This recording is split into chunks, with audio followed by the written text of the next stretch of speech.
Welcome back to the FlipNerd.com REI Classroom, where experts from across the real estate investing industry teach you quick lessons to take your business to the next level. And now, let's meet today's expert host.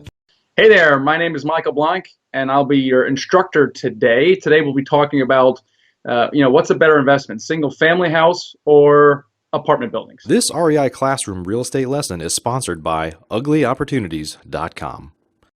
So I've done all kinds of different things. I've flipped about 30 houses. I've landlorded. I've done lease options.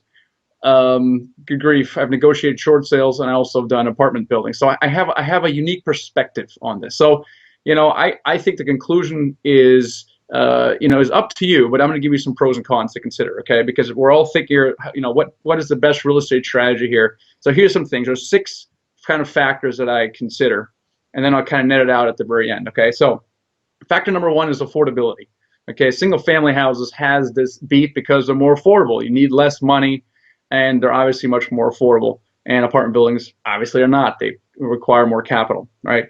Let's talk about the second factor, which is control over value. What do I mean? Well, with single family houses, the value really is controlled by comparable sales, right?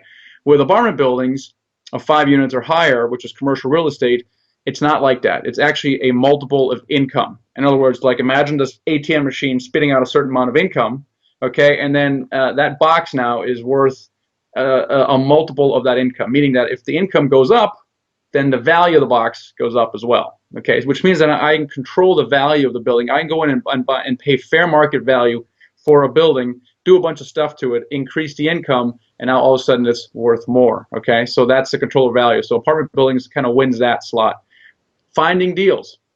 Since there are many more single-family houses in the world than apartment buildings, it's obviously easier to find deals, okay? So if you wanted to buy a single-family house, you could probably do that within 3 to 6 months, okay? Apartment buildings, because there's less of them, they're going to take longer. They might take 12 to 24 months possibly to buy an apartment building if you're just getting started. If you're already in the business, it oftentimes requires much less work, okay?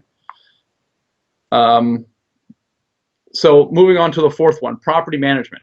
Single-family houses are normally much harder to manage. They're normally spread all around town, and most people will try to manage those yourself. And with apartment buildings, property management is kind of built into the business model, right? Very few people insist on running their own apartment building.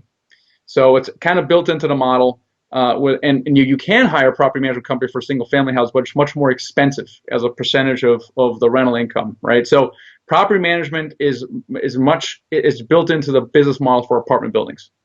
Let's look at the fifth criteria, ability to sell, right? I want to be able to sell this stuff. So you may have seen a portfolio of single family houses that come up every once in a while. So let's say I have 20 single family houses and I want to sell that versus say a 20 unit apartment building. Selling a portfolio of houses is much, much harder. It's very hard to do. Most people end up liquidating one house after another. So they accumulate one after another. In order to sell it and get the maximum value, they're really selling one at a time versus selling the whole thing. Obviously, with an apartment building, you can sell the one building, one transaction, and you've sold all 20, right?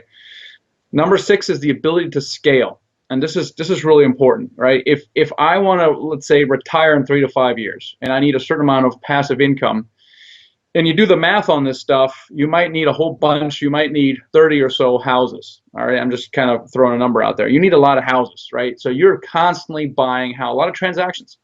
Versus with apartment buildings, I might be able to do a small apartment building, let's say a 10 unit, and then do the second one, let's say with 20 units. So now I'm at 30 units in 2 transactions, right? So I now have the ability to scale much more rapidly with apartment buildings than I do with single family houses. So those are some of the considerations. Now here's the bottom line, guys, is this. You really got to think about what your goals are, okay? If you want to slowly build passive income and long-term wealth, and you're buying a single family house, 1 per year for 10 years, and you have 10 after 10, good for you. That's awesome. I think it's a great, great plan. But if you want to retire, like really retire in 3 to 5 years or whatever, and you need $5, $7, or $10,000 of passive income, do the math how many single family houses you need to achieve that goal. You'll be probably stunned at how many single family houses you will need. And then think about you owning that many single family houses. First of all, you got to find them all. But owning them. There's a lot of people who burn out in the single family house investing and go to apartment buildings because it's so much work. Okay, so think about really what your goals are. Also, if your goal is passive income, single family house, while flipping certainly is not passive. Wholesaling is not passive, right? Landlording is passive, but again, property management is a challenge. So if you're going to go that route, then make sure you have a property manager to run those. But apartment buildings is really, I think, some of the best way to achieve your financial goals, right? You can scale it. It's passive income. It's the easiest business in the world to finance. It's also the easiest business you can learn, replicate, and do yourself more than any other business, and I've done a bunch of them. So this is why I think if your goals are literally like of the retirement nature, then I think you should take a real strong look at apartment buildings. So anyway, there's some pros and cons. Single family house versus apartment buildings. Hope that was helpful. I'll catch you on the next episode. Home Investors, the We Buy Ugly Houses folks, is a franchise system of hundreds of real estate investors that have purchased over 65,000 houses. If you'd like to learn more about the most powerful real estate investing system in existence, whether you're a pro looking to take your business to the next level, or whether you have no experience at all but a burning passion to be successful in real estate investing, please visit flipnerd.com/ugly to learn more. Please note, the views and opinions expressed by the individuals in this program do not necessarily reflect those of flipnerd.com or any of its partners, advertisers, or affiliates. Please consult professionals before making any investment or tax decisions, as real estate investing. Are you a member yet of flipnerd.com, the hottest real estate investing social community online? If not, you can join for free in less than 30 seconds and get access to hundreds of off-market deals, vendors in your market to help you in your business.